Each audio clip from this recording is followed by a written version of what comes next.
Your income is the most powerful tool that you have when it comes to building wealth. And the good news is that the vast majority of people already have margin in their budget. They just need help finding it. So today, that is what we're going to do.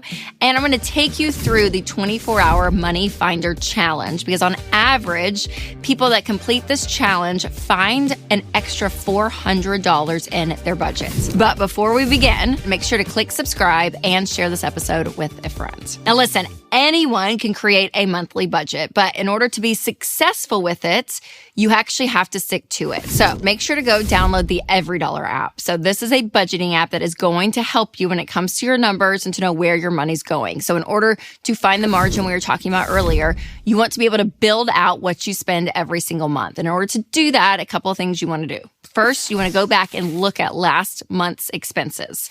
So go and look at your spending from last month, and that's going to help you pull numbers to this month's budget.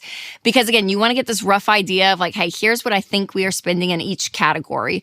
And listen, it doesn't have to be like specific dollar amounts. You have to type in every single cent. Just kind of round up and get an idea of, hey, here's where our money is going.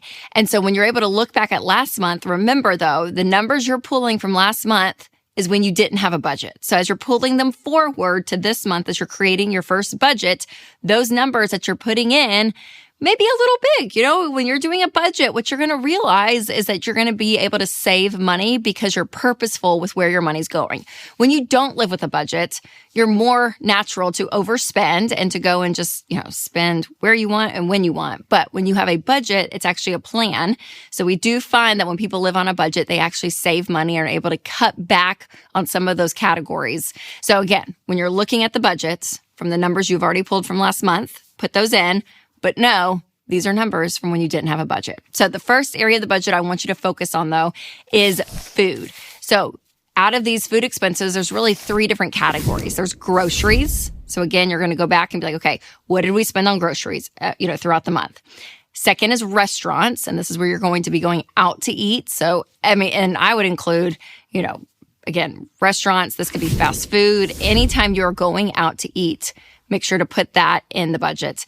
And then miscellaneous. So this could be like snacks. This could be like a Starbucks drink going to work. This could be like, $15 for popcorn at the basketball game. Like whatever it is that you see that, you are spending money on miscellaneously throughout the food category, you want to put that in. So within the food category, you're going to have groceries, restaurants, and kind of miscellaneous. So as you're pulling those numbers from last month, maybe you go through and realize, okay, groceries, gosh, that's a pretty high number. If I really, meal planned and focused on this, I probably could cut back a little bit. Or maybe some of the miscellaneous categories, in the food area, you're like, oh yeah, we really didn't need that.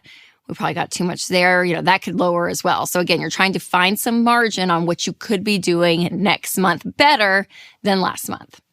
All right, next is shopping and subscriptions. So you're going to write out all of these expenses that fall under these three categories and then actually cross out some things that are unnecessary. So number one is just shopping.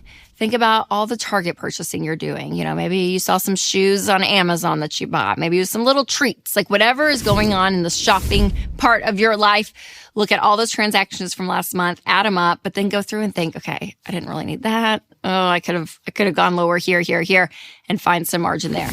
Number two is subscriptions and memberships. Go ahead and eliminate anything that you're not using. And I would even challenge you to cut down to maybe just one or two streaming services. It's amazing how often we can add up all of these. And it's like, oh yeah, HBO Max and Netflix and Hulu. And it's like you're adding all of these, but you're paying for them every single month.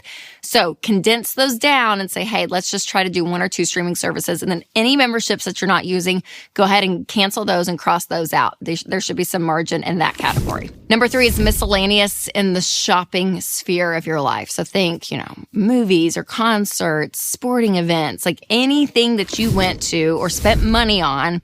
It's a little bit miscellaneous, kind of in that shopping genre of life. Maybe you say, hey, we could maybe cross some of this out, especially if you're needing some extra margin, you guys. Think through, yeah, we don't have to go to that, this to find some margin. And again, there should be some money freed up there. All right, part three that you're going to look at, which is really big, is insurance. And this is also a perfect time to tell you about one of our sponsors, Christian Healthcare Ministries. So when you go against what society thinks is normal, like avoiding debt, for example, it might feel and seem a little weird, and that is totally okay. because it's good to be weird if that means that you're doing things intentionally, including how you spend your healthcare dollars. One way to be intentional is with Christian Healthcare Ministries. CHM isn't health insurance. They're a health cost-sharing ministry that's helped hundreds of thousands of families like yours take care of healthcare costs without sacrificing freedom. Programs start as low as $98 a month. Find out more and join at chministries.org/budget. That's chministries.org/budget. All right, so the third piece of this pie, again, is insurance. And our insurance checkup can really help you because when you go through it, you're going to enter in lots of information, but what it's going to able to show you is what you need to be protected when it comes to insurance. So there's certain coverages maybe you have that you don't need and some coverages maybe that you're missing. So again, when you're doing this insurance checkup, you're going to enter in a lot of information: age, marital status, dependent status, employed or unemployed, homeowner, renter, credit report. Like there's so much there. But then number 2, it will ask you about your current insurance coverage. So it's going to ask you about auto, homeowners, renters, health insurance, and more. These aren't the only financial categories that matter when you're keeping a monthly budget and working towards building wealth, but these are the areas that people tend to overspend. So again, remember the big categories: food. Number 2 is shopping and subscriptions, kind of that lifestyle category. And number 3 is insurance.